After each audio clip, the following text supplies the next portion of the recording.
What if, what if, what if? Welcome back, Nerd Squad. Time to delve into some more of the strange and alternate worlds of Marvel's What If series. I'll be your stand-in guide and, I suppose, alternate watcher to take you on this journey through different wonderful and weird alternate worlds where we examine the other side of what could have happened in regards to various established Marvel events and stories. Join me as we venture again into the top 10 weirdest Marvel What If comics. This time for part 3 of our list. So if you want more weird what if stories, you know where to go.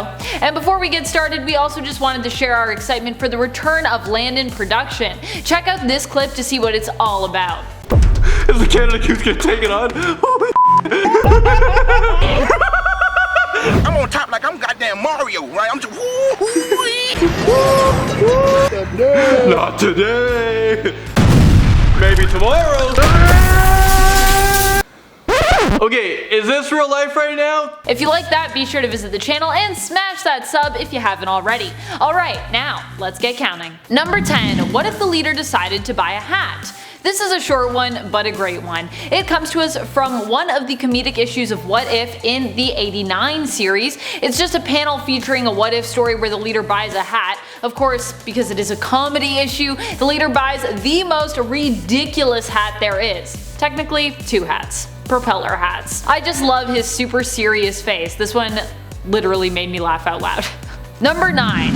What if the Hulk landed on the peaceful planet that Reed Richards promised? This one is both weird, but is also kinda great. It does a really good job of highlighting the division between Bruce Banner and the Hulk and the difference between these two entities. We're also offered a glimpse into how these two manage to work together though, and at times teach each other and help one another. Instead of landing on Sakaar, Hulk lands on the peaceful planet that Richards had intended for him. The nature on this planet calms Hulk and soothes his soul. He and Banner, however, still have their issues and end up dividing the planet in half. Banner hunts and builds tech in an attempt to escape, but the Hulk finds happiness here and becomes worshipped as a god by a race of sorta cat-like creatures who eventually evolve to become cat people. When Banner learns of this, it's implied that he comes to terms almost with his imprisonment when at the end of the issue we see a version of the Hulk who resembles, or seems to resemble, Bruce a little more than he usually would.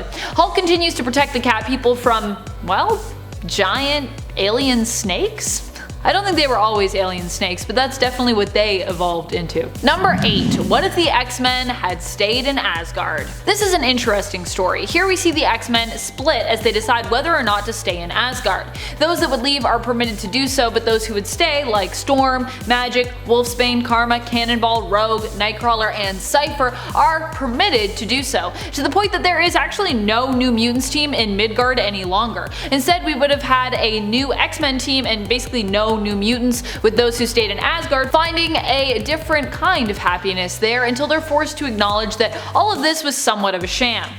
These mutants are basically like, well, we could go back, but it's really terrible on Earth because people are really prejudiced towards us, and so we're just gonna chill here. This seems nicer in Asgard. Storm ends up fighting a frog version of Thor, and Magik is forced to take on Enchantress as each battles for power. In the end, Loki is defeated, as is Hela, and everyone who remains alive, which is pretty much all the mutants that chose to stay, live happily ever after in Asgard. What a nice ending. Number 7. What if Peter Parker had become Nova? In issue 15 of the 1977 What If series, it gives us a glimpse into 4 other options for Nova's true identity. One such option posed in these alternate storylines is Peter Parker. Here we see Peter become one of the most depressing characters when he is bitten by a radioactive spider that has absorbed a higher dose of radiation than the one on our world, or the Earth of 616. I mean, 616 isn't really our world. I don't know. Do you guys think we live on 616? I think we actually have a categorization for this world. Meaning that instead of giving Peter powers, he loses the ability to control his legs, becoming paralyzed from the waist down.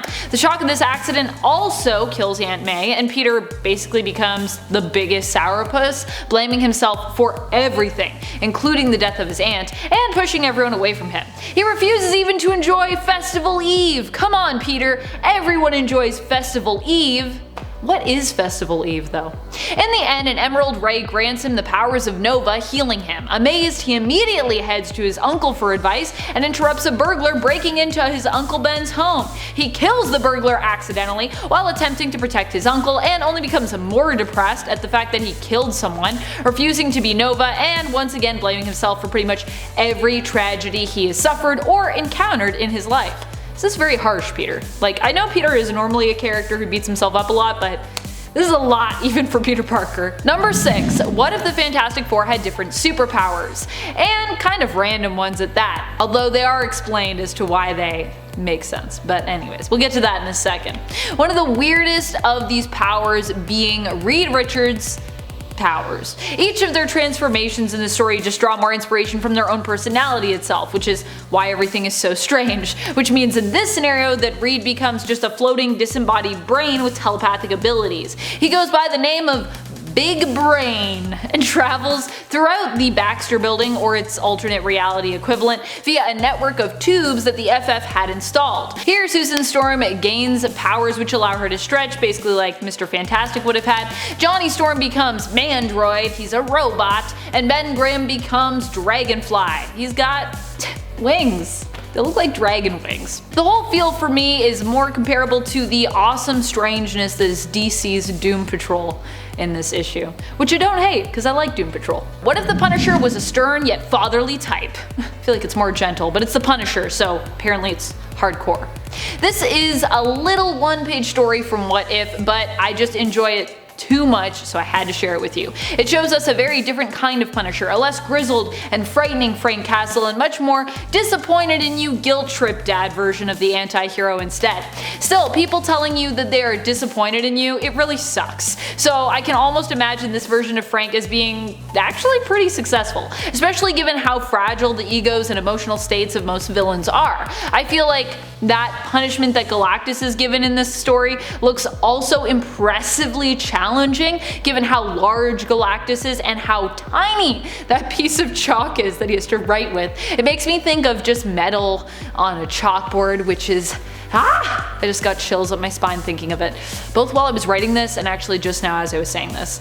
Anytime someone talks about metal or nails on a chalkboard, sorry if I triggered anyone. What if the X-Men lost Inferno? AKA, what if Sim and the Soul Sword had simultaneously returned to their accustomed spot in Limbo? Apparently. That's like the secondary question we're given in the story.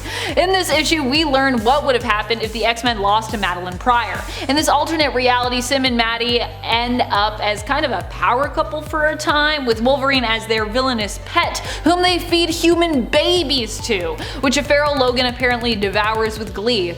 Wow. He doesn't even seem to be able to resist their making him into a monster, which is, strange, but yeah, I guess he's just fine with it. Rachel Summers, Phoenix, who is trapped inside a mannequin, does end up returning, giving the surviving heroes hope after the world is overrun by demons. Although also in this reality, Jean is killed by Madeline, so we don't have any Jean to save us. Wolverine kills Maddie as a reanimated skeleton after she seizes the Phoenix Force for herself, saving the world before he perishes. It's always strange when you have a skeleton Wolverine just killing people. Snicked, snicked. He also manages to kill Kitty before this while he is evil, which I'm like, Kitty, why didn't you just don't let yourself get hit? That's like your whole thing, but okay. This issue ends with Alicia Masters Storm, who is obviously the Human Torch's paramour here, giving birth to a baby in the new world, assisted by Rachel and Doctor Strange. Yay? I love you, baby. What a weird thing to say to your babies. I just feel like it's such a strange do mothers say that when their babies are born? I love you, baby. Number 3. What if the Fantastic Four all had the same power as Human Torch? This is a weird and depressing story that is one of 4 different stories included in an issue that asks the question, what if the Fantastic Four all had the same power? The answer when it comes to the Human Torch's power is that the FF gets reckless and basically endangers human lives. In this story, we see the Flame On family accidentally set a building on fire while fighting, a building that happened to have a woman's baby inside named Angel while she was working at a cafe across the street. Don't worry, she had a sitter, the baby wasn't alone or anything, but still. It's not good. The FF realizes too late that the building has caught fire. They're able to save some people, but they can't save the baby, and the story ends tragically there. So I guess them all having flame powers would not be good. We shouldn't do that in the main continuity. It'd be sad. Number 2. What if Conan the Barbarian were stranded in the 20th century? If you were around for part 1 of this list, you'll know Conan visited modern day New York once in the What If series. This time around we answer the question, what if he never left? Here Conan gets into more trouble, is arrested instead of leaving, but escapes the law and ends up as a sort of unaware villain. I don't think he knows he's a villain, but he's definitely pretty villainous. He ends up working alongside criminals and returns to Danette, the cab driver he fell in love with previously, in an attempt to impress her with his new clothes and his wealth. She tells him she isn't into this new Conan, who she describes as looking like a pimp. I mean, he does have like a leopard or something on a chain. Leopard? Cheetah? What do we call that animal? What do you call an animal with spots? In the end, this path leads Conan to an epic battle with Captain America, which ends with Cap offering him a place on the Avengers, basically in a weird turn of events. Captain America's like, I respect you, also you got some problems, you should join the Avengers. Conan does not accept this offer, but he does ponder it at the end of the issue, as he looks like wistfully out the window, in a very tight t-shirt. I think he needs a bigger t-shirt. Number 1. What if Thanos changed Galactus into a human being? This issue is just ridiculous good fun. This is the first story featured in the 1989 issue What If No One Was Watching the Watcher. Here we see Thanos decide to punish Galactus, whom he is fighting in an even worse way than by killing him. Instead, Thanos turns Galactus mortal and he appears on Earth with no recollection of who he is, and coincidentally looking a lot like Elvis Presley. He is found by a waitress named Gertrude who takes him in and believes herself that he is an amnesiac Elvis. She educates him on what she thinks is his history and his music, and weirdly enough Galactus also has the ability to sing just like Elvis. Huh? He ends up falling in love with music and starts playing and gaining prominence as people believe he is the real king returned from the supposed dead. He even refuses to return to his life as a god when Adam Warlock finds him and reveals the truth about his history. That's just how much Galactus loves music and his new life with Gertrude and her son. I love it. I love that we kinda gotta come back to Conan's bizarre what if adventure in this one. Honestly, there are just so many amazing what if stories out there, and so many more that I still constantly ponder on, just waiting to see if they'll ever be covered in their own what if issue or their own series. This has been Top 10 Nerd, and I'm your host Amanda McKnight saying thank you so much for watching and reminding you as always to stay nerdy, YouTube.